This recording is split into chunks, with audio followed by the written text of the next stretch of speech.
各位朋友，大家好，我是呼吸机匠人。今天我们请到一个用户，跟我们再来分享一下使用呼吸机的一个情况，我们就叫他小王吧。小王你好，你好，欢迎来到我们这里啊。就是我们这里边呢，一般来说呢是提3个问题啊。第一个问题呢，就是说你没带呼吸机以前是个什么情况？可以跟跟网友分享一下没带呼吸机以前的情况。好，那我先说一下自我介绍啊。大家好，我叫小王，你们可以也叫我小王。首先呢，我说明一下，我自己也是经常打呼噜。那么我首先确定不是个托啊，确定不是个托。那我确定确实是自己是一个打呼噜患者。那从读书时候开始，就是基本上晚上都是一直有打呼噜的，而且呼噜也是比较严重的。那自从结婚以后，老婆也是一直都是比较埋怨我打呼噜这一块，可能影响到她睡觉。完了以后，她也休息不好，我也休息不好，所以还是一件比较烦恼的事情。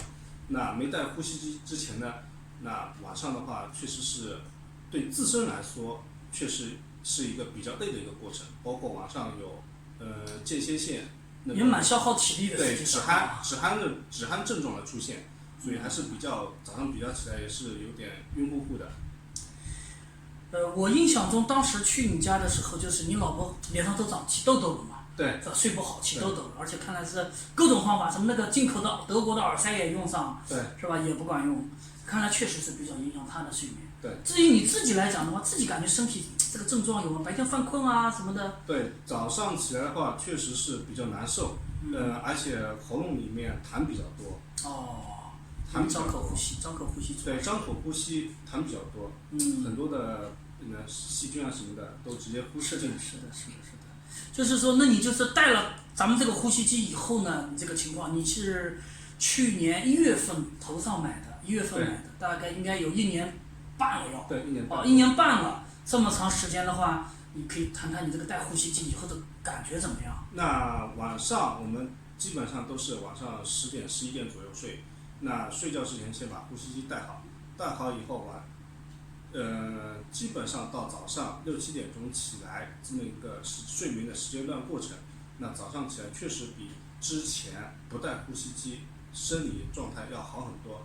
第一个反应就是喉咙的痰少很多，刷牙的时候不会有很多的明显的大口的痰出现，减少很多。第二个，没带呼吸机之前比带呼吸机前这个身体的这种消耗能量啊，早上没有那么犯困。打呼噜也是个体力活。对，也是体力活，不会犯困，精神稍微比之前没有带的要好很多。这个我们不少用户也提到过，打呼噜挺累的，实际上。是很累。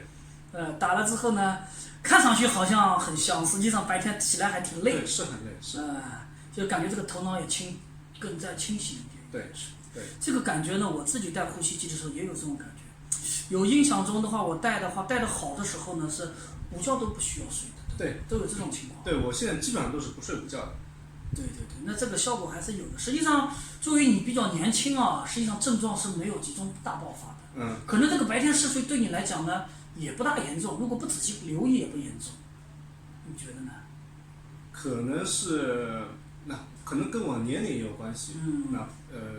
毕竟年纪还轻，可能中午不睡午觉，也不会怎么样。但是如果到晚上了，就会比较犯困。那睡觉，其实我睡眠状态也还可以。那问题是睡了以后就比较容易要打呼噜，那就对自身的身体就不是很好。好的，就是说咱们再跟网友分享第3个话题，就是说是这个呼吸机啊，我们不断的说啊，这个是需要一个人来适应的一个过程。就是说适应的过程中呢，有的人适应的快，有的人适应的慢点。那个小王，你分享一下你这个带呼吸机，平时你这个适应的经验啊，跟大家也分享分享。我觉得好的点子。我觉得最重要一点就是贵在坚持。很多人你去买到这个呼吸机，可能一开始你就会觉得戴头罩很麻烦。很多人都会这么很麻烦。是的。可问题你越麻烦，你越不去戴，你的身体状况就越来越不好。是的。你越不想戴，那么你身体状况越来越差，越来越会影响你的睡眠质量。对。你只有坚持下去，你不要去在乎它这个头戴好还是不好，你只要戴着，晚上能睡着，那么你1天、2天、3天坚持下去的话，那我觉得你这个慢慢适应的一个过程，确实是能给你自己的身体带来一个比较良好的循环反应。是的，这个小王说的这个呢，确实也是这么回事儿。实际上呢，我们大脑的这个自身的学习能力呢，也是有在于这种多带。我经常跟大家说，要呼吸机要多带。有时候你中午休息一下，最好中午也带，增加对这个呼吸机以及面罩的熟悉程度啊，这样的话会适应起来更快一点。因为这个有的人带呼吸机，对这个面罩啊，它这个适应起来其实很慢的。对。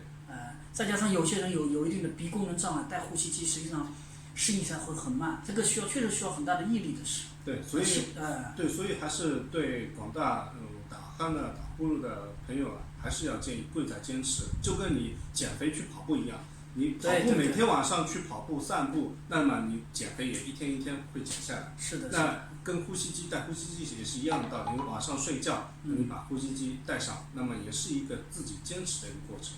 对，好的，我们非常感谢小王的分享。好的，好，谢谢啊。好。